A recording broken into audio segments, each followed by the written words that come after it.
Joker available. Yep, and Hearth, he's in prime position to take his second feature race victory. Lowe has the pace here, though, on Johan Hearth. Like we said, Randy, this Subaru of Hearth in the ART Winter Experience Subaru, he just doesn't have the pace, I don't think, on this worn track. We'll have to wait and see. Remember, it's only a second and a half, maybe 2 seconds to Delta. And if Garrett Lowe can get by Johan Hearth here, he might be in to pick up a second career victory. Wasn't that great off the landing of the jump, though. I think he had to check up on the takeoff, but that Fiesta is quick. What do you got? And what's happened? So Bobby Sant Jr., who was in, I think we're hearing word, Bobby Sant Jr. hit a tire bollard, was collected by, it could have been Sammy Matty Trogan, and he's out of the event. Yeah, that's unfortunate there for Bobby Sant Jr. and the incident that we just have seen from him and the Jim Beaver Esports team. They've really come into sim racing in a big manner the last year or so, not only picking up a eNASCAR PK Freeze iRacing Series team, but getting partnered up with what was Reignition Esport, and now they have cars both in this championship and in the USAC championship that we see, as well as Garrett Lowe. He's dropped off the back of Johan Hearth here, Johnny, and that's not what you want to see 4 laps into this race, with the fact that Johan still owes us the Joker lap. Garrett needs to be all over that Subaru, keeping that gap down and in. Right now, Johan, when he eventually takes the shortcut, will have about 3 seconds. And it's going to be tight for the championship, because if Hearth wins the race and Trogan remains in third, it's going to be awfully close, Randy. I think they'll almost be tied for the championship lead at the moment. I'm just making estimations, but the Frenchman versus the Finn, it's going to be a nice championship tussle. As we know, Mitchell de Jong is going to be absent for a few rounds, so he's definitely out of the championship charge. There's John Robertson, the ART driver, taking to the Joker, Randy, and the rookie, our top-ranked rookie, the #1 draft pick, you could say, is, well, not in the best position for a podium, but a 4th place isn't the worst end of the world. Yeah, you're right, and he's already taken to the shortcut as well. Sammy Matty Trogan has also done the same in a field that has been plagued with issues. Garrett Lowe still trying to reel in Johan Hearth, and I don't know what it was, Johnny. Garrett Lowe is looking like he had all sorts of speed to chase down Johan Hearth and keep on top of him and really keep him honest, and it seems like he's made one mistake and maybe lost it a little bit. He got a little overly sideways there, and I was worried he might be in the process of making another one, but I don't know if he's hit something and he has damage we're not seeing, or if he's just, if Johan just got warmed back up and is now just breaking away from him. But Garrett's lost the back of that Subaru in a big manner with 4 laps to go. And we ride on board with Lowe. We were riding on board with Garrett Lowe there. The North Carolina-based Lowenbro Motorsports, representing his home state in the United States of America, which is good to see. And it's good to see all those real-life partnerships come into place, Randy. Of course, Apex Racing Team and Johan Hearth and their crew in a partnership with Patrick Sandell and the Subaru Winter Experience Team. How about Josh Fox racing with Formula One team Williams Esports? He's having a good event so far. It's sort of came out of nowhere, this 5th place. You thought he was out of the event 10 minutes ago, and now he's got a top 5 finish, possibly. Well, how about the driver in P2, Garrett Lowe? We don't talk about that Fiesta as much. We haven't seen it in a feature, but his partnership with Lowenbro Motorsports, the real-world rallycross team, they got themselves running second right now in the 3rd feature race of the year, with just 3 laps remaining, so they're I think, going to be more than happy with that one. As Sammy Matty Trogan, by the way, remember the drama we've seen from him. Sammy's doing his best to chase down that 2nd place running driver of Garrett Lowe, but Garrett, as we, oh no, I take that back. Garrett's already taken to the shortcut. Yeah. Oh, and this is carnage already into the first few corners, but Johan Hearth leads so far.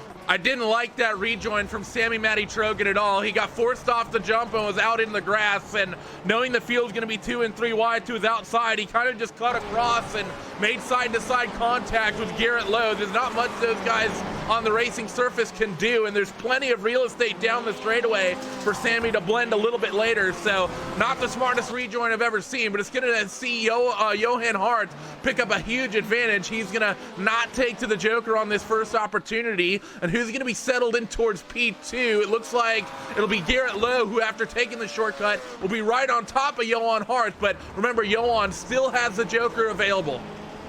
Yep, and Hearth, he's in prime position to take his second feature race victory. Low. This is the original esport racing game. This is iRacing.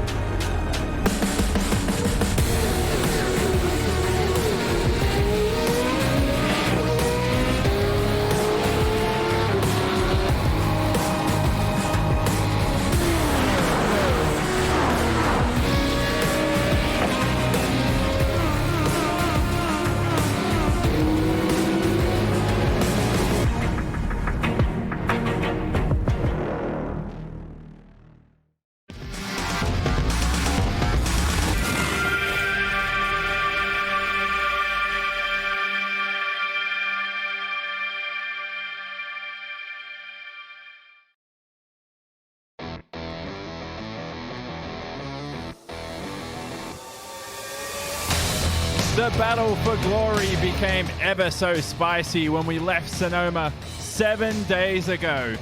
7 days later now, and the skirmish for feature race victory today could prove ever pivotal come the end of November. That's when it's time to crown a 2019 champion for our series. But for today, welcome along to Lucas Oil Raceway, located just 10 miles west of downtown Indianapolis. It hosts the fourth round of the 2019 Thrustmaster iRacing Rallycross World Championship, with all coverage on your beloved RaceBot TV, streaming live on the iRacing Esports Network around this 1.2 kilometer circuit, 0.79 miles depending on your units of choice. It's an anti-clockwise layout that was used in the real-world Global Rallycross, of course, and brought to you into the virtual universe on iRacing. It includes 5 tight and tough corners. The lap begins with a long main straight, the Joker located on the inside of turn 1. The dirt then begins in the middle sector, and that's where the jump is located. Then we end the lap with a long straight and a brilliant opportunity for overtaking. Good afternoon, everybody. Jonathan Simon on hand in the commentary booth alongside Randolph Cheneth for today's event. We also have special guest Steve Arpin. Now, before we kick to him, Randy, welcome to Lucas Oil. It's the third time we run this track, and our previous winners here, Mitchell DeYoung and Josh Fox, one of them not here, but the other could potentially repeat. Yeah, definitely could, and this is going to be one of those wild card races, Johnny. You know, a crazy opening lap I think we're expecting here. We've been seeing drama on the opening laps in the first corner, and the way that this first corner is profiled, that might just keep up here tonight. And Steve Arpin, let's introduce you, mate. Welcome along, of course, to the virtual Rallycross world and your first Rallycross broadcast for iRacing. Well, I appreciate you guys having me. I'm really looking forward to watching this race because this was a fun track to race a couple years ago. It certainly was, and it was a track that I think you only raced, was it once here that Rallycross came? Yeah, unfortunately, we only made it to Indianapolis once, but it put on a heck of a show, and it just had so many different characteristics that made such a fun racetrack to drive. And for you, it's the real-world off-season, of course, but yourself and Lonebro Motorsports, you're both staying active by running in the iRacing Rallycross series with Garrett Lowe, of course. And how cool is it being involved in the virtual world for the first time? Honestly, it blows my mind. First off, the technology and how realistic they have this now. It blows my mind what iRacing's been able to do and how it's been able to bring so many people from all over the world together to compete at this is high levels. These guys are good. Like the simple and sole reason why I'm not on this is I just don't have the time right now to be able to commit to this to be competitive with these guys who do this. It's pretty incredible how talented they are. And you've had a lot of experience in Rallycross, of course, and that's pretty much what you're most famous for. But what appeals you to dirt events, of course? Because you also started, I think, in you have raced stock cars in the past, but I know you've raced a lot of different dirt events, and now you even appeal to the virtual Rallycross environment. I don't know why you just keep coming back. It's so beautiful. Honestly, I've raced pretty much everything that you can put a motor in. Some things as stupid as forklifts after work in the parking lot, and bathtub boats at home in Canada in the summertime. So, but yeah, the dirt racing. I grew up dirt racing. My heart is still and will always truly be in dirt racing. I just absolutely love it. And being able to cross over to Rallycross, obviously I did the NASCAR thing for a few years and had some great opportunities there. But when the opportunity came to go Rallycross racing, it was kind of like just taking all the best elements of so many different disciplines of motorsports that you like parts of it, but miss other aspects of what other disciplines offer. And Rallycross is like that. It's like that casserole, if you want to call it that just takes all those best ingredients and mixes them all together and gives you awesome racetracks. And we're about to kick off qualifying on screen, but one thing I need to ask you is, you've just wrapped up your season in the real world, and you also auctioned off a special pink fire suit, and that was one that you wore when you drove the pink CBDMD car. So tell us more about your 2019 campaign and everything you've been up to. Honestly, the breast cancer awareness program that we did with the pink Alpine Stars suit. First off, I'm not gonna lie, I'm a little bit sad that I had to let that suit go because that thing was bright. It was one of my favorite race suits that Alpine Stars has made me. But no, what a great cause it was, and just the amount of awareness it brought. And honestly, one of the things that was truly just inspiring about the whole program is how many people are actually affected by this disease, and being able to talk with so many people that have survived it, so many people that are currently fighting it, and just, honestly, like, just unfortunately, some of the people that have lost loved ones to people that have lost the battle with the disease, and the amount of interaction we had just having conversations about that at the Mid-Ohio event was just made it all the more special to team up with CBDMD and auction off that suit. I was thrilled, like for one of my suits to go for $6,300 and 100% of that go to breast cancer research, breast cancer awareness. It was pretty cool. And they can, of course, check out more at cbdmd.com. Anywhere else, of course? Absolutely. So the suit was auctioned off. The auction ended last week. So like I said, we're thrilled what it went for. But yeah, CBDMD, they're so active in the community. Obviously, it's a new industry that's taking off. CBDMD is one of the few companies that, there's so many little companies that are popping up, but CBDMD is one of the few companies that are really putting an effort into being involved in the community, being active, interacting with people, and really putting an awesome group of athletes together, not only for the branding side of it, but we put ourselves through a lot of abuse and everything, and there's a lot of aspects of our lives that having CBD products available to us with 0% THC, so we can obviously pass our drug test. There's so much R&D that they use us for, above and beyond just the marketing aspect of it, and that just gets applied right back into their products. And we're watching your man Garrett Lowe on screen for Lonebro Motorsports. So you've driven this track in the real world. Can you give some tips to our sim racers? And of course, Garrett, the young man who Garrett did win a feature race last year, so I don't know if you want to give him too many tips because he knows how to get it done. And he was second last week, if I remember right. But honestly, just watching him get through that long corner, which is on the original pit road for Lucas Oil Raceway, that long dirt corner is so much fun. Coming in turn one here, it's so easy to overdrive. You have to shut down so hard and get into the dirt coming in here. And this, you just have to be so patient because you got to get rotated back and you can hit that outside wall. This is just like marbles on top of asphalt coming through here. And this jump right here, you can launch. He just launched it. But honestly, this corner right here, there's so many different ways you can go about this on the real track. You can just attack that corner and be absolutely sideways all the way through it, or you can just kind of woe it up and be patient and be really disciplined through that whole thing. It is super cool. And then getting back on turn 4 of the real track here and coming down the front straightaway, you are hauling the mail going off into turn 1 here. I like that. And can you describe as well a couple more things before you go? Did he just get into the fence a little bit there? I think so. I think In the virtual environment, you can get away with that, so don't stress too much. They won't have to repair. I do that in real life. That means you're trying hard. I get tire barriers and chunks of the fence all the time. That's if you don't, you're not trying hard enough. I'm proud of our boy Garrett here. Can I say as well quickly before we go, the drivers are really driving a fresh track at the moment. Do you guys suffer with those issues in the real world where the track changes over the hour? It's honestly one of the biggest challenges that we have, especially going back to the Cooper tire, the bias ply tire. It's affected so much more drastically by the track temperature. But one of the things that we do run into is because there's so much construction and everything that goes into the track, the asphalt sections are really dirty, and the dirt is not prepped all that great when we first get there.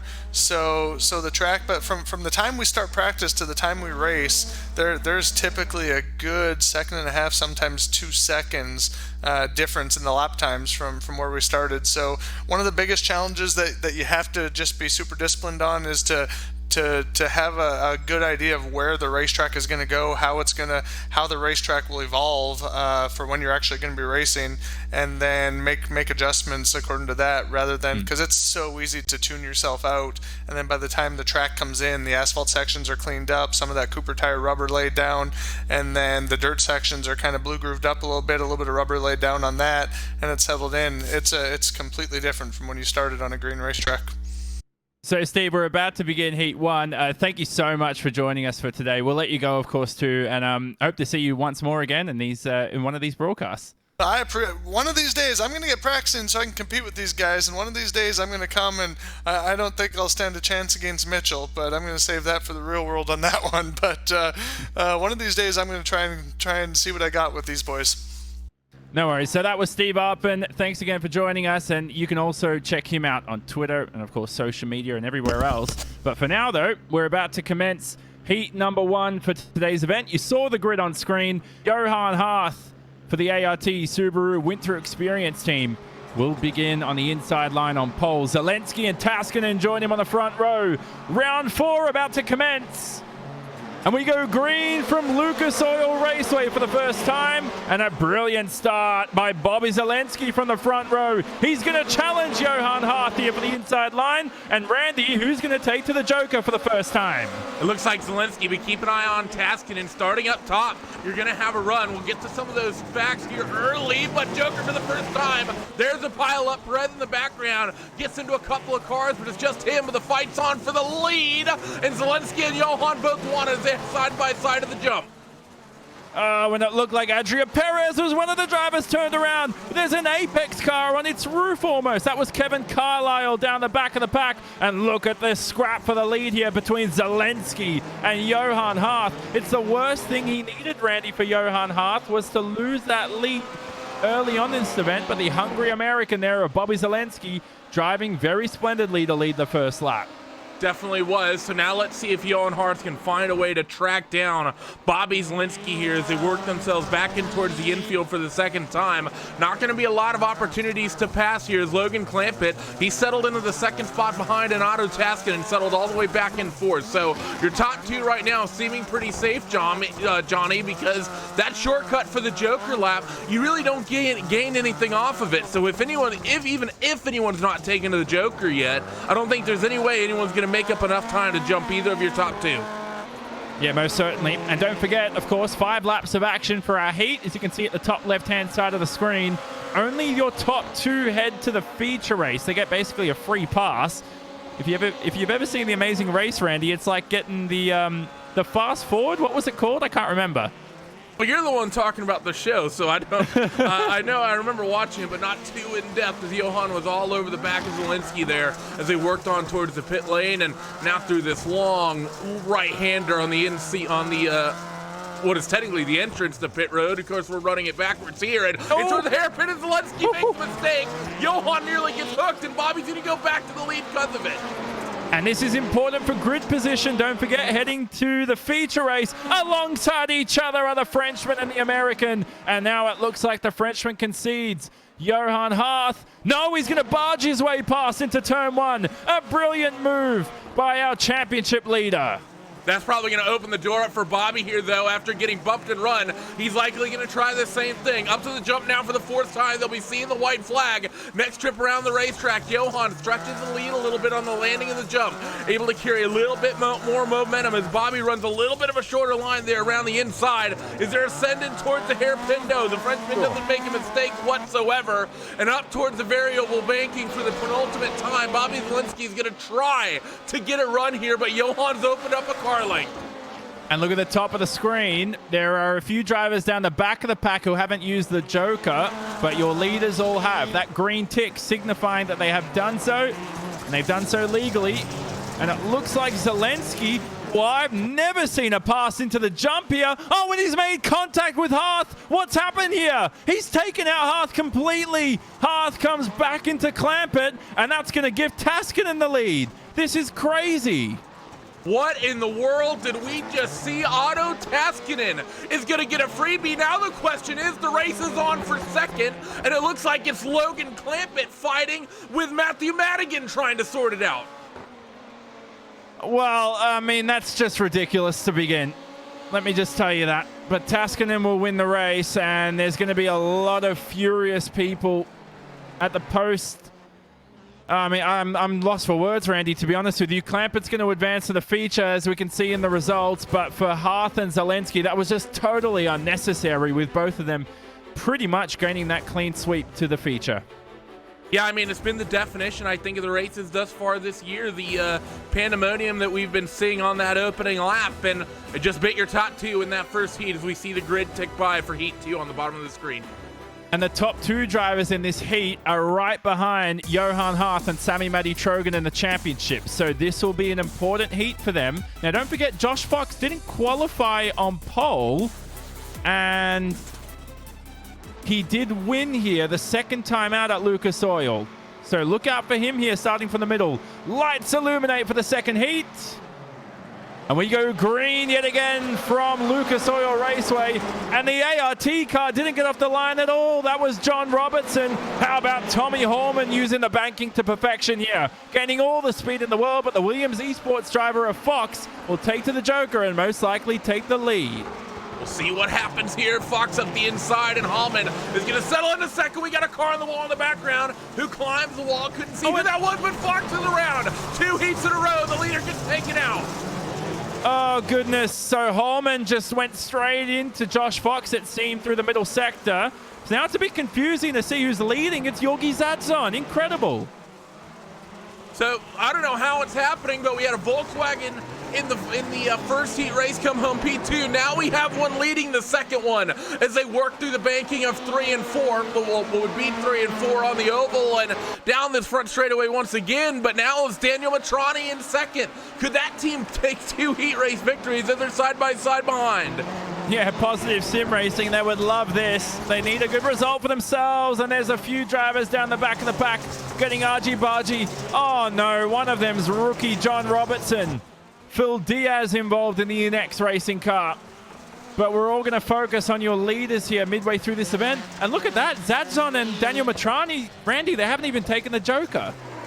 And that's going to be interesting to see how they time this. I believe Connor Parisi in third has taken to the shortcut already. Indeed, he has. So he's not going to be too much of a factor here. Off the banking and down the front straightaway this time. And Daniel Matrani's going to hit the Joker. This is a mistake from... actually, no, I take that back. Zadzon took it last lap. Finilos up the inside. He won't get there. And he's going to collect that tire baller, be able to just basically skip off of it there. But Yorgi Zadzon has himself a nice little gap here, Johnny, with only about a lap and a half, couple laps left to go. But remember what we saw in Heat 1, Randy. I don't know who's going to make it through. Will Parisi in that Jim Beaver Esports car going to be hungry here as we ride on board with him? There was certainly a bit of contact, it has to be said, between himself and the Positive Sim Racing car up ahead. But for Zadzon, it's not the first feature race he'll be through to. He has been in quite a few last year. He's never been in one this season so far, but with position right now with a couple laps to go, he should be straight through. Yeah, that's the way it's looking at the moment, but like he said, from what we saw in the last heat race, anything's technically possible. I will say I'm not surprised to see Connor Parisi being aggressive here on Daniel Fenolosa. with that Jim Beaver Esports organization. They got their first feature appearance last week with Bobby St. Jr. Unfortunately, Bobby made a little bit of a mental mistake jokering on the opening lap. That came with a time penalty, kind of killed his race. And you know, Connor, he wants to say, hey, even if you can make it to the feature race, his teammate, I can do so as well. Gets a good run off the banking, but that's the outside wall. And we're going to see the white flag this time as well. So it looked like he might have had a run, but pushed a little bit wide. Did he get into the back of Fenellosa here? He was mighty close with half a lap left. And we spoke to Steve Arpin pre-race. Connor Parisi actually had a signed visor that Steve Arpin wore from one of his GRC wins. So incredible that the world is so small at times. But can Parisi focus right now on a slot towards that feature race? He's trying every trick in the book right now to get past Daniel Matrani, but it's not going to be enough. Yogi Zadzon through to his first feature race of the season. Welcome back to feature races for the Spaniard of Daniel Matrani. Parisi through to the consolation races. The results are up on screen, and big names out of Fox and Robertson.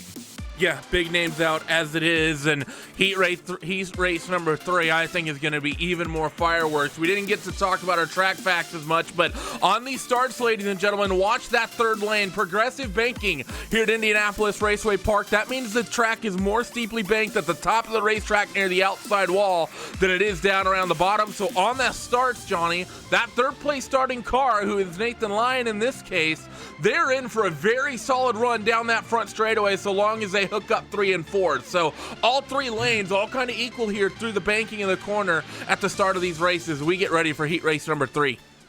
Yep, so look out for Nathan Lyon on that outside line. Like Randy said, the banking can play to your benefit, but he's got two Finnish drivers on the inside, Randy. We know how quick Finns can be.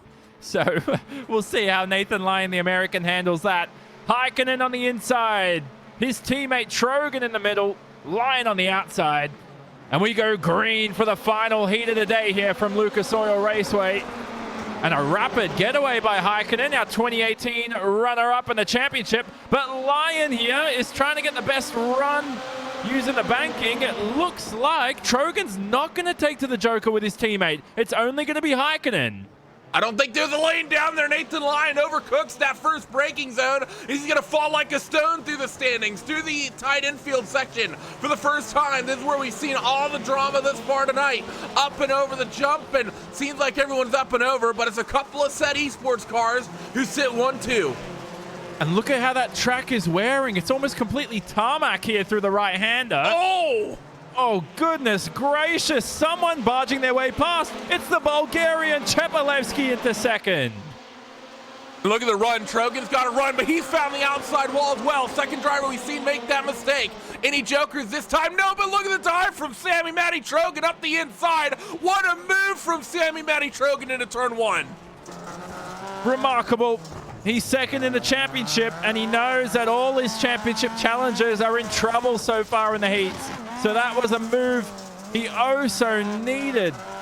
And whether or not he'll swap positions with his teammate up ahead, I don't think so. He'll have to earn it for sure. But right now, the 2 set esports cars, Randy, back to where they started and back to where they should be. Yeah, and they're blitzing away from this field right now. They've, after getting past Dilly and Chepalevsky, Sammy Matty Trogan has just dropped him. I mean, he's 7 or 8 car lengths. I see a lockup from Joni Heikkinen out ahead, so maybe feeling the pressure as Joni Heikkinen as they work through these double 90-degree left and right-handers and up and over the jump once again. Trogan definitely seems pacey. What you got? And who's that? Is that Nathan Lyon? Nathan Lyon, yeah. What's happening? Oh, he's going to park it too. Oh, no. So Nathan Lyon's day is unfortunately done, it seems. He'll be out of the event. We'll head through to the consolation side by side. Look at Heikkinen versus Trogan. Now, don't forget, I don't think Trogan, he hasn't. Look at the top of the screen. He hasn't taken the Joker, and he's going to do it this time by. Let's see if he snatches the lead from his teammate.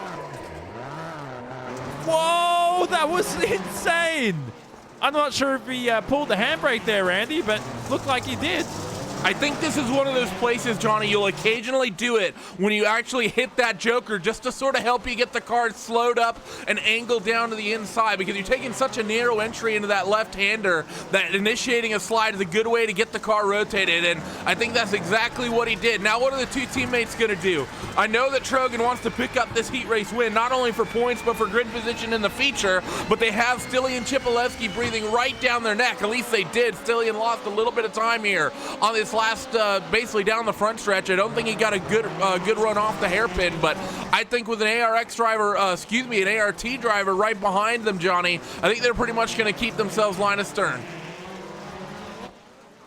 And we watch the two Finns scream over the jump and land with perfection. And then through the hairpin for the final time here. For our final heat of the day. No silly lunge, one rapid lunge from a Bulgarian behind of Chepelevsky. But the ART Subaru Winter Experience driver will have to head straight through to the consolation races. Heikkinen and Trogan through to the feature race. Congratulations to them. And unfortunately, Patrick Sandel's partnership there with ART Subaru Winter Experience, they've had such insane pace, Randy. They're probably arguably the best team out there in Rallycross at the moment. And unfortunately today, just don't seem to have the luck on their side. Yeah, it definitely seems that way, but LCQ number one lining up. You see the grid ticking down, and a lot of big names in this one with the drama that we've seen somewhat today, but I think it's LCQ 2 that's going to be the most stacked of them all.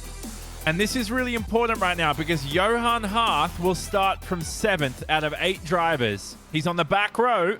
The drivers are beginning to rev. The lights are illuminating. Now look out for Fox and Chepelevsky on the front row too. We go green for the first consolation race. And it looked like Hart was already on the brakes there, as he just had to avoid being sandwiched by Matt Adams and Garrett Maines and a couple drivers behind. Who's going to take to the Joker the first time round? Chepelevsky goes for it. Fox doesn't. And a bit of carnage down the back of the pack. Hart is involved. Well, it's just a car park there off of turn one as they work their way through. Johan somehow able to squeak through for the most part. A couple cars were most of the way around, but what a start for Josh Fox there, Johnny. I talked about that third line. He started third in this LCQ, got the run off the top side of the racetrack, and he leads here as they come back to the banking for the first time. And Nathan Lyons out again. We say goodbye to him. His day is done. So our top 4 cars are Subarus. The first Beetle is the V-dub there of Matt Madigan's in 5th. So no V-dubs in your top 4 positions. But for the moment, Fox and Chepelevsky advance. Look at Chepelevsky now. And this is important as we ride on board with him, because the more he fights with Fox here, Randy, the more he allows Johan Hart an opportunity to reel himself into the battle. This is where having good racecraft and being smart really comes into effect. Even if Stillian is quicker than Josh Fox, he doesn't want to get too aggressive here and start fighting with that number 12 car, because Matt Adams only about 2 seconds off the back of your race leader and about 1.5 seconds or so off the back of Stillian Chepelevsky. Stillian, if he starts fighting with that number 12, he'll start throwing away time and giving it right back to Matt Adams. That said, Matt Adams, the quickest on the racetrack, Johnny, he brought in the greater part of a second that last lap, and he is still on a charge as he worked through the infield. I think he lost a little bit of time, but there's no lightweights behind him. He's got Johan Hart, who's chasing him down. And this is why it's critical. Hart, our championship leader, his day could be done. Not anymore, though. He slices his way past into a gap that Adams just presented to him. And now Hart into P3, but it might not be enough. Only your top 2 head to the feature race from this event. Adams goes for the Joker on the inside. We've just lost him out of shot. There he is back on screen, and he's going to remain in 4th behind Hart. Oh, goodness, Randy. I mean, oh, it looks like Adams behind. We've lost him too. He's hit a tire bollard. He's into the wall, so he's been pushing a little bit too hard. But going back to context, Randy, for this, if Hart doesn't make it through, this is, I mean, it's such a big deal. I can't articulate it well, you know. It's bad commentary on my part. Well, I mean, it's hard to blame you with everything that's been going on, and you're right. It's a potential, championship ruiner if you're Johan Hart. We've seen it in the Dirt Oval World Championships we've had running up. We have seen people missing only 1 or 2 feature events all year. It's basically the same points format. We've seen people miss just 1 or 2 main events, and it completely kills their hope for a championship. So for Johan Hart right now, he's basically be taking a goose egg away from Indianapolis Raceway Park. The way it looks right now, Astillion makes a move on Josh Fox. Chepalevsky trying everything possible here in a drag race to the finish line. Who's going to win the first consolation race? It's a drag race to the line, but the Williams Esports driver of Fox is straight through to the feature race along with Chepalevsky. For Hearth, we say goodbye to the Frenchman. Goodness me, there are the results on screen. Now, it will be the first time that Johan Hearth has missed the feature race since Lucas Oil last year, Randy, for round 7. How ironic. Yeah, so that's horrible for him with the way that just worked out for sure, as these guys come to an end of LCQ number 1. But man, what a drag race there at the end of that race there, Johnny. I thought for a moment we were at the drag strip just behind the grandstands getting ready for the U.S. Nationals, and thought maybe they were doing their best impression of that. But good to see a nice hard side-by-side finish here as we tick through the grid for LCQ number 2. Yep, and there's the grid up on screen. It's another one packed with talent. Zelensky's in this one. Remember, he was involved in the incident with Johan Hearth in the opening laps. Now, can I correct myself before this race begins? Hearth actually missed the feature race at Iowa for round 9 and then won his first feature race at Phoenix the week after. For now, though, we say goodbye to him. We say hello to these drivers in the consolation races. Zelensky screaming off the line, Randy, and already into the lead. And Andrea Perez in the background get tagged, and he falls through the running order. We talked to Lowenbro's Steve Arpin. Garrett Lowe's going to settle into that second spot. He's going to be the first car to not Joker here, side by side with Bobby Zelensky. Gets into it as well, behind with Connor Parise, and the contact continues, and Connor just basically sends him there into the corner. Big pileup in the infield. Bobby's going to have the race lead by a country mile, and it looks like it's Michael Guest who settles into P2, but that car has big damage. Yeah, so now Lowe's demoted to 5th after being turned around. Michael Guest in 2nd, and this is the more contact at the hairpin. Tommy Holman involved, Andrea Perez in the V-dub involved. Oh, and there's a roadblock here at the final corner. What's going on? In the background, it was off screen. Kevin Carlisle, John Robertson. Yep, both of them trying to make their way past, but Randy, what do we say? Well, all I know is that Garrett Lowe got turned all the way around, and he's still in the fight for the second spot to get to the feature event. Michael Guest makes a mistake over the jump, and Guest, Holman, and Lowe all stacked up here. I know Garrett Lowe still owes us a Joker, I believe. I don't think he did it this lap. He definitely didn't do it on the opening one, as Michael struggling with that car. You can see all that damage on the right front. The thing just does not want to turn, it seems like, and Tommy Holman is setting up a move down the front straightaway, and is Garrett going to take the Joker? He is, as a two-way contact up on the banking. And Guest, that was an insane trick. Oh, and now there's a roadblock. Lowe is turned around for the second time this event, and that Lowenbro Motorsports car is going to be demoted to the 5th position now. Robertson now edges himself ahead. So now it looks like it's a battle between Holman and Guest for that final transfer spot. So somehow after those two making contact with one another, and one of them, Tommy Holman, finding the wall, we got 2 crippled Subarus trying to get their way in towards the feature race here. Lowenbro's Garrett Lowe, I think, is not going to be happy, because that was no fault of his own whatsoever. Those two started it between themselves up on the banking, and Tommy just kind of came down the racetrack from the wall all the way to the apex. It is one of the unfortunate things about the Joker that you have here, though. It's sort of a blind entry to the apex if you're up there on the banking, but you should have the awareness to know that driver is down there. But Tommy Holman seems to have gotten the better of that, and he's kind of running away with this one. As we're with his second spot anyways, we're going to be seeing the white flag this time. Well, let's look at the bright side. Zelensky needed a good result for himself, as we watch some battles on screen here between Guest and Robertson. And they're going to be alongside each other on the main straight to begin the final lap. For Holman, he was on the podium for round 1. Don't forget at Atlanta. So he's going to have another opportunity here, Randy. He's going to start from 10th again. in the feature race, if he can keep it together, Zelensky, this man on screen, will go through to the feature. But I think Holman can do it. We've seen what can happen today.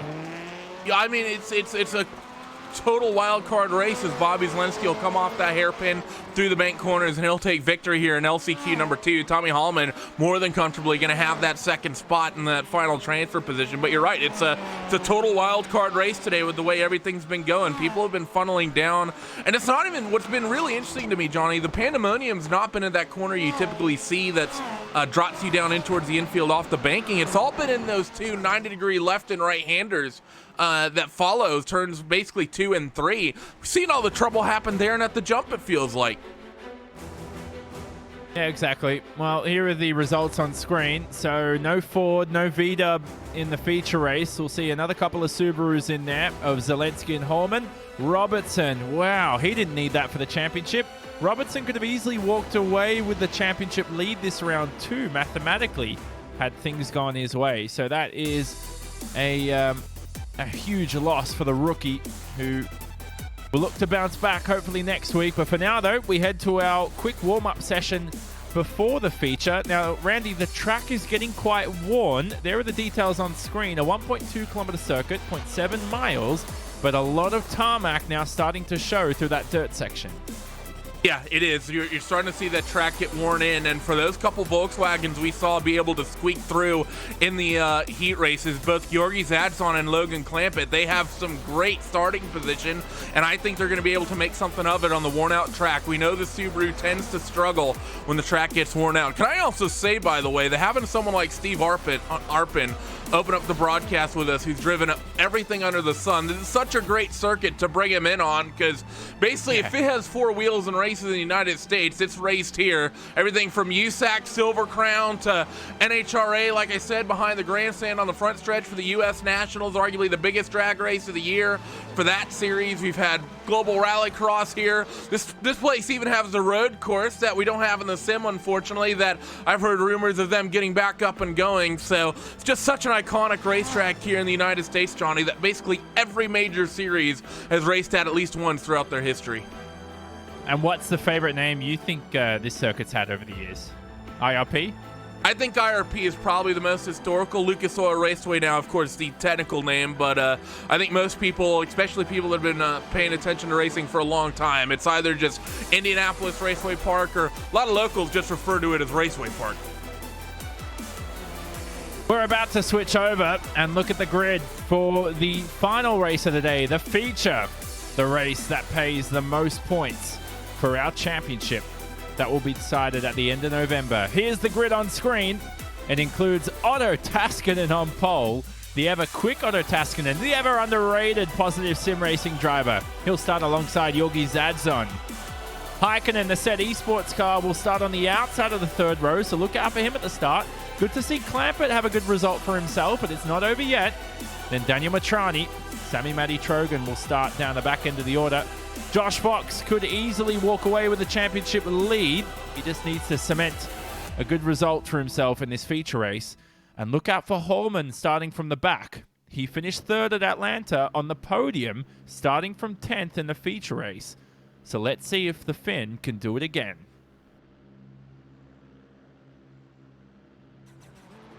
The lights about to illuminate. 10 laps of action. 1 joker available to the drivers. And we go green for the final time from Lucas Oil Raceway. And a brilliant jump by Taskinen in the positive sim racing car. Will he take to the joker on the opening lap? Huge contact. That's the set esports car of Heikkinen into the wall. And some bump drafting going on with Zelensky behind. Oh, and they're going to be 4 wide. This isn't going to work. It's only about 2 wide getting into the infield, but there it is. It's a parking lot once again. 1 car end over end into the infield wall where Mitchell DeYoung's real world race ended in 2017, but the drama continues into the feature. And that was Chepelevsky just thrown off out of the racetrack like he was discarded rubbish, basically. Chepelevsky is out of the event now. He becomes our first DNF for the feature. Heikkinen, though, you see on screen, straight past Logan Clampett for the second position. But here's the V-dub coming back here. Let's see if Clampett in the Volkswagen can do it. around the outside, but it's just not possible on our 2018 runner-up. Oh, and up the and clipping one of those tire ballers up the inside. Fight is on behind as well. That's Daniel Matrani and Sammy Modi Trogan going wheel to wheel here. We saw Sammy finish second in his heat race, transferred directly through. Hasn't had the sort of dominant run we saw through the first couple rounds, but now all over the back of Fenalosa in towards the hairpin and a little bit wide. But Sammy Modi Trogan clips that curve up the inside and bicycles that car a little bit. So he's not going to be able to take too much of an advantage, but he's still there trying to get inside of Daniel Matrani. And I was watching the onboard of Sammy Muddy Trogan. He was on 2 wheels through that final hairpin, but now he's going to have to deal with one of 2 positive sim racing cars. And it has to be said, Randy, this is probably the best I've ever seen positive sim racing perform so far. Not to jinx it, but so far in a World Championship event, they have a car in 1st and 4th. It's been a great night for them. They've had just... Not only have they had speed, but they've had good fortune, Johnny, and the races where other drivers and other teams have struggled or gotten into each other or seen, you know, even people be like Stilly and Chipolewski end up end over end, they've been the exact opposite, and they've not, I wouldn't say they've caused any of the incidents, but they've managed to just get through them. Fight for second, Heikkinen goes to the Joker, Clampett not able to take advantage with the wider entry, but all over the back of Heikkinen for third, and you talked about those drivers, Daniel Matrani chasing down Yoni and Logan for P2 and 3, and Trogan coming with him. While you're talking, obviously we saw Heikkinen almost flip his own car over all on his own. The Finn racing Rallycross in the real world now after his success in the sim, and he's turned around by the American in the V-dub. Heikkinen's off the racetrack. Clampett into second after that move. Matrani now, Daniel Matrani into the podium position, and with 5 laps to go, this is going to be ever critical. Now look at the top of the screen here. Oh, and there's more contact. Sorry, that's Sammy Muddy Trogan. He's cut the track, though. That's going to be a slowdown. Yep, that's going to be a big penalty for him, and that's going to put Fenalosa in towards that 3rd spot, and that's basically going to gap all your race-leading cars. So Trogan's going to have the slowdown penalty. He'll be penalized. Heikkinen is going to be the one who settles in towards P4. Bobby Zielinski is somehow in, I believe, the 5th spot as he currently runs, but man, oh man, things getting crazy up here near this, head of the running order. And you saw Trogan just block the racetrack for his teammate. He didn't want to give up the position after the slowdown penalty. Of course, locally, if you're new to iRacing, these drivers would have received a local time to slow down. So we wouldn't see what it is, but it's about 1 second there that Trogan would have had to give up, and that would have allowed Heikkinen straight past him into 4th. Now, remember, we spoke to Steve Upman, Randy.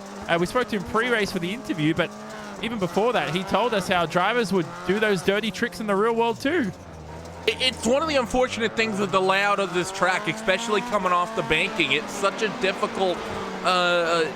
it's going from nearly 4 or 5 wide potentially and ending up nearly 2 wide, and it's just such a tight sector of racetrack that you're going to make contact. Whenever you make one of those mistakes, you're going to do everything you can. It is a really difficult layout race, and the Joker lap, I will say, doesn't really help much either. It's a little bit awkward as Zelensky trying to chase down Tommy Hallman here in the closing stages and get himself a top 5 and represent VRS Coin and Sinsport. But it's a very difficult layout to race, Johnny. It's one that's a lot of fun to drive. It's honestly one of my favorites, but it's a very difficult one to race side by side, as the fight for the podium spot might be on here soon, as Heikkinen seems to be tracking down Fenalosa.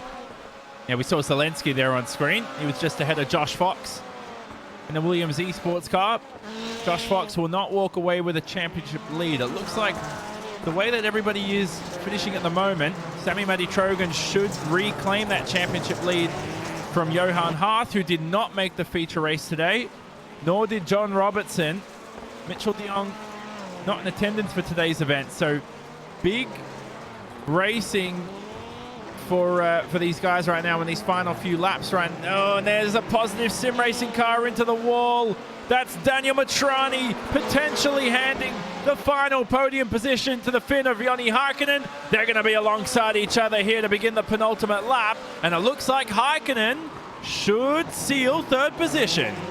Good move there by Joni Heikkinen, just opportunistic, got up the inside, no contact involved with that one as they're on the penultimate lap here. Now can Sami-Matti Trojan maybe follow his teammate through, as Daniel Matrani has not had the speed there in that car on the pit lane for the second and final time through this long right-hander. You can really see how the car is straightened out. They're not nearly as sideways as they were earlier when the track was fresh, but white flag this time. Otto Taskinen will see it. He's already in towards 1 and 2. Logan Clamp is going to see it now. These drivers are side by side. It's a big shove from Sami-Matti Trojan as they head towards, and Sammy's going to take the Joker on the final lap. Yep, Trojan through to the Joker. Now let's see if he claims fourth position. He does. That demotes Daniel Matrani to fifth, but it doesn't matter for Positive Sim Racing because this 25-year-old Finnish driver of Otto Taskinen. Now I drove for Positive Sim Racing in 2014, and I have to say I can't contain my excitement. It's great to see the team and Javier Alvarez, team owner. They'll celebrate this for years to come. Otto Taskinen wins round 4 from Lucas Oil Raceway. And P4, they're the pileup. They were 4 wide off the hairpin, and I think it's going to be Bobby Zielinski, who on the final lap goes from 7th to 4th after everyone in front of him gets into each other. Intense finish. We'll watch a few replays at the conclusion of the results, of course. And here they are on screen, Randy. So let's look through this. This is Matrani on screen. A couple of set esports cars. And getting argy-bargy they were. It started as they dropped off the banking in the first place. Their entire trip through the infield sector, they were just into each other, constantly touching. Fenalosa and Sami-Matti Trojan hit 2 or 3 times. We also saw their other drivers get involved there as well, and Tommy Hallman was a part of that argy-bargy, and Bobby Zielinski, just from 3 or 4 cars back, just slipped on through, and because of that, he ends up from 7th up into 4th. For VRS Coin and SimSport. What a finish there for those guys. Well, there were the final race results, and like Randy just described, that was an intense finish, and it's good to see and brilliant to see Otto Taskinen win for Positive Sim Racing in a World Championship event. Joni Heikkinen, though, that's a decent result for him, and he needed that after not the best of starts to his 2019 campaign. The runner-up from 2018 for the entire championship claims a good strong haul of points. Logan Clampett in the V-Dub, the Volkswagen, onto the podium, and a brilliant event from him. Zelensky gifted 4th position. I think that's the best way to describe it on the final lap there, as he stayed ahead of Sami-Matti Trojan, Daniel Matrani, and of course Josh Fox in the closing stages. Tommy Horman, though, the last of the 3 set esports cars. At least they got all 3 into the feature race, though, most importantly. He finished in 8th. And then Zadzon, who had such a brilliant heat, goes to show it means nothing. I remember Bob King here last year had a brilliant qualifying performance and just couldn't piece it together in the races. And it wasn't all entirely his fault, but it's all about a bit of luck, a bit of pace. It all has to come together at the right time. Unfortunately, Chepelevsky, we thought DNF from the race, but was able to continue. And it's important in these feature races because you need to complete the first lap to claim these ever important points we have today. So it's time to speak to our winner today, the 25-year-old from Finland, Otto Taskinen. You are now a feature race winner in the Thrustmaster iRacing Rallycross World Championship. And boy, mate, I mean, not only I got too excited, but it was a win I'm not sure you expected coming into this round. Yeah, I was so lucky on the first heat and on the final also. It was so nice. But I spoke to Julian Shine before the season, and Julian said he raced with you back on other simulators like even a decade ago, I think. And he said, look out for this guy named Otto Taskinen. I think he's the most underrated driver out there. I think he's going to win a feature race potentially. And now you've done it. Yeah, well, it feels good and I don't know what to say. I think to you as well, for Javier Alvarez and the whole team, you know, I'm not sure how many sort of world championship wins Positive Sim Racing have gotten in the past. You know, for them, this is a big deal. And for you, all the hard work behind the scenes with yourself and Daniel Matrani and over the years, you know, this is a result I'm sure you won't be forgetting for some time. Yeah, I will I will remember this for a long time. It's just so nice. So talk about conditions out there on the track first of all. Did you think your pace came because you aced feature race conditions? Do you think you really got that car set up for the feature race sort of conditions we had, or do you think it was just a bit of luck on your side? Well, we had a really good setup for this round, and yeah, it was just easy to drive, and the car was fast. It's yeah. And I have to say as well, you were 7th in the championship coming into this round. I think now, I don't know if the points are correct. We haven't got the updated points, but I think you may potentially be in the top 4 in the championship now after this win. So that's insane for you, mate. Is it too early to talk about championships for you, or am I overthinking it? Well, let's see what happens, but it's a nice thing. Championship is still totally open, so anything can happen. And finally, who gets it done for you? Who'd you like to thank for today's victory? Positive simracing, of course, and my teammate Dani Mitrani-Fenollosa, and yeah, all Stream Team and iRacing. So there was Otto Taskinen, winner today, of course, for Positive Sim Racing. And Randy, before we head to Joni Heikkinen, like I said, I mean, I drove for Positive Sim Racing, Randy, in 2014, and the culture in that team is so strong. I can't believe they've now won a World Championship event. I mean, to me, the jubilation behind the scenes must be insane. And that's you're someone who's gone through some victories and also some poor memories in your teams in the past. Well, there wasn't a bunch of victories. No, we had a good Neo season once upon a time, but yeah, I mean, it's good to see a different team kind of come up and take victories, isn't it, Johnny? I mean, we saw it with Garrett Lowe last year when he took that win at Iowa. It was such a kind of a shocker to take victory, and Otto Taskinen in a very similar situation here, but a driver we saw here tonight coming home in second. Joni, it was a good run for you. You end up P2 in what was a drama-filled race here at IRP. Tell me about your day of racing. Yeah, there was a lot of drama, like you said, but in the end, it's really good to be podium on first time on this season. And for you guys at Set Esports, you started out the first couple rounds really, really hot, but seems like things have gotten a little bit drama-filled for you guys, not having the great races at Race 3. And Race 4 here, you're the only one on the podium, and the likes of Sammy and other people like Tommy Hallman, even after being up near that top 5 and battling for the podium spots, end up down in the tail end of the running order. Tell me about that team and the drivers you have involved and how everything works with Set Esports. Yeah, we do a lot of work together. Yeah, and it is so much. It will be nice to. I have teammates now. Last year I did all work myself. So yeah, we have had a lot of bad luck, but luckily we still have a 5 race left. And then after this race, we're going to head back towards the West Coast. We head to the deserts of Arizona as we head to Phoenix International Raceway. Now, of course, IMS Raceway. Are you looking forward to running at Phoenix? Yeah, now I have Subaru, so it is much easier than last year with Beatle. Well, congratulations to you, Joni. Before we let you go, who gets it done for everyone at Set Esports? A big thanks to my teammates, team, and sponsors, and thanks to Logan. He let me pass because he touched me earlier on race, so I really appreciate that. There he was, Mr. Joni Heikkinen. Correction, by the way, it's ISM Speedway. We're in Indianapolis, so IMS just came and rolled naturally off the tongue here in this one. But congratulations to you, Joni, and good luck getting ready for next week.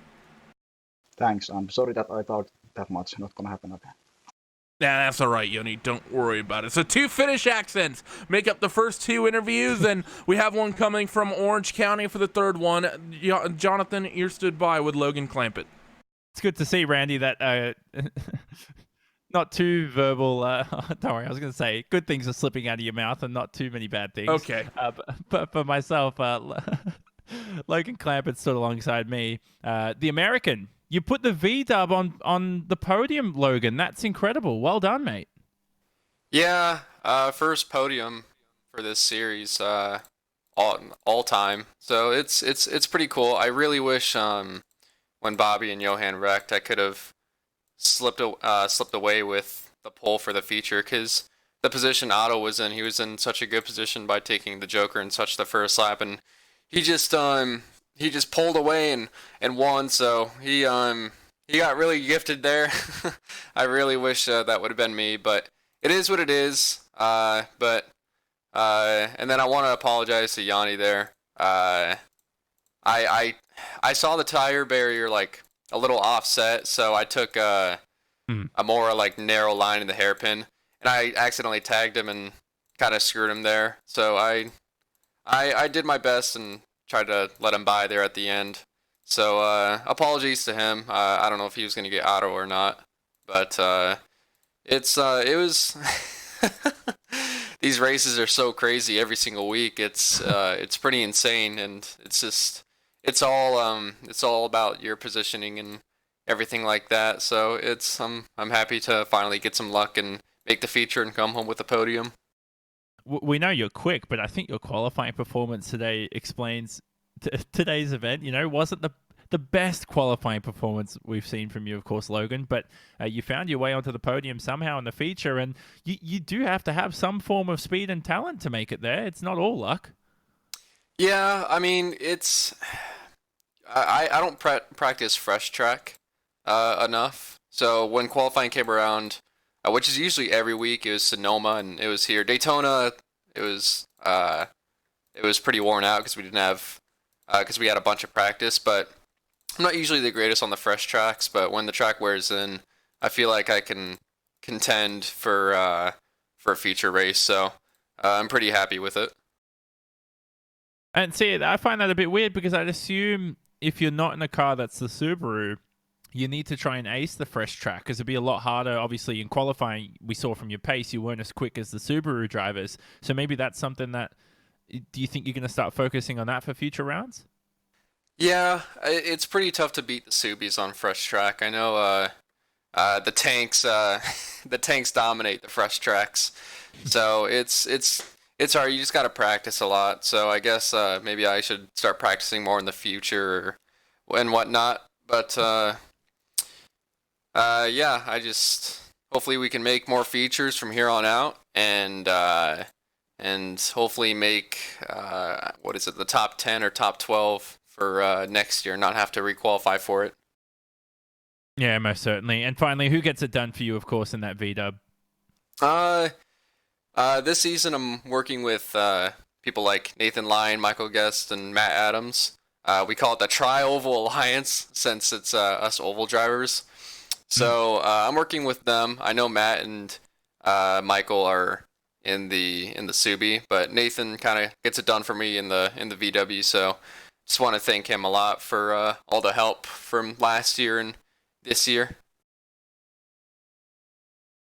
So that was Logan Clampett, who came home rounding out the podium, and unfortunately is the man he just mentioned, Randy, Nathan Lyon, 2 DNFs today in his events, and not the best of events, of course, for Nathan Lyon, but I'm sure he'll be happy for Clampett's podium.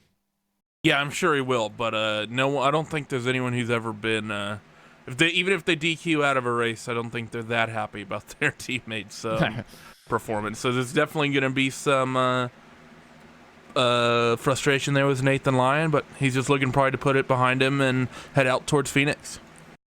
Well, it's going to be round 5 and 9 when we head to Phoenix next time out. Now, Randy, it's going to be another 7 days' time, of course, as usual. The first and only time we head to Phoenix this season, and it's a track where we still haven't, in the World Championship, raced the modified version of Phoenix, now brought to iRacing, with that sort of longer Joker that's now got the barrier involved.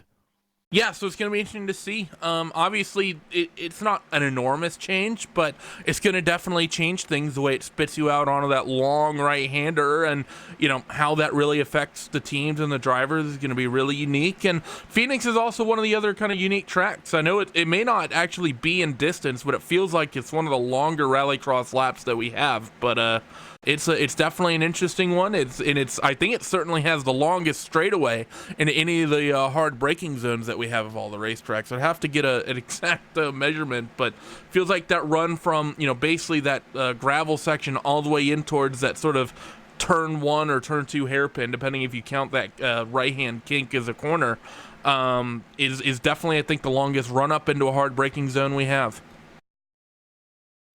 And hopefully we see Mitchell de Jong return back into the action, because these 600 horsepower beasts of rallycross cars will be back racing again at Phoenix, like we said.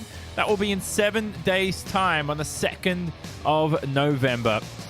It will be the brand new exit to the Joker like we saw. We haven't used it since it was introduced after the 2018 championship concluded, and it hosts round 5 of the 2019 Thrustmaster iRacing Rallycross World Championship. Of course, check out series sponsor Thrustmaster at their associated websites. Coverage for next week's event will begin at 5:45 p.m. GMT as usual on RaceBot TV, streaming live on the iRacing Esports Network, whether it's on YouTube, Twitch, or anywhere else you're enjoying today's coverage.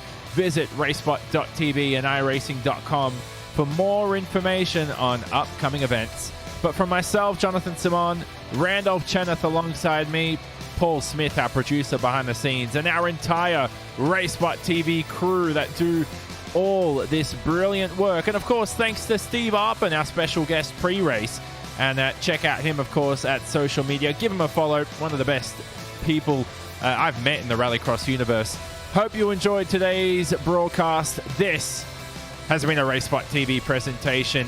Our winner today, Positive Sim Racing's Otto Taskinen. And we say so long from Lucas Oil Raceway.